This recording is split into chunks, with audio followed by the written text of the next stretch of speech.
বর্তমানে ভারত বাংলাদেশ ইস্যুতে সবচেয়ে বেশি আলোচিত শব্দ সেভেন সিস্টার। কি এই সেভেন সিস্টার? কেনই বা রাজনীতিতে এত গুরুত্বপূর্ণ? সেভেন সিস্টার রাজ্যগুলো মনে রাখার শর্ট টেকনিক চলুন জেনে আসি। সেভেন সিস্টার কি?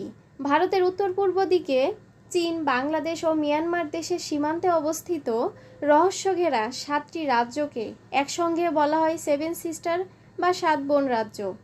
এই 7টি রাজ্যের পরস্পর নির্ভরশীলতার কারণে এদের সেভেন সিস্টার বলা হয়।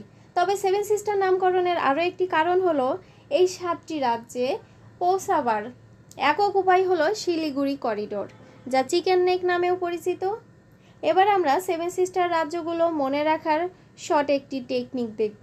যেমন আমি অত্রি না ম্যাম, আতে আসাম, মিতে মিজোরাম, অতে অরুণাচল, ত্রিতে ত্রিপুরা, নাতে নাগাল্যান্ড, মেতে মেঘালয় এবং মতে মণিপুর। সেভেন সিস্টার রাজ্যগুলোর মধ্যে বাংলাদেশের সীমান্তবর্তী রাজ্য 4টি: আসাম, ত্রিপুরা, মিজোরাম এবং মেঘালয়।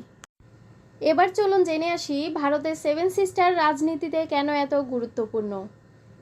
এই 7টি রাজ্যের আয়তন ভারতের মোট আয়তনের 7%, কিন্তু এই 7টি রাজ্য চতুর্দিক দিয়ে অন্যান্য রাষ্ট্রের স্থলভাগ দ্বারা বেষ্টিত হওয়ায় ভারতের মূল ভূখণ্ডের সাথে এই রাজ্যগুলো যোগাযোগ রক্ষা করা হয় মাত্র 60 কিলোমিটার দৈর্ঘ্যের একটি সরু পথ দিয়ে, যাকে বলা হয় চিকেন নেক।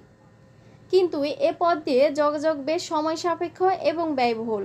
ফলে ভারত সেভেন সিস্টারের সাথে যোগাযোগ রক্ষা করার জন্য বাংলাদেশের মধ্য দিয়ে এই 7টি রাজ্যের সাথে সড়ক, রেল ও নৌপথে ট্রানজিট স্থাপনে বিশেষভাবে আগ্রহী।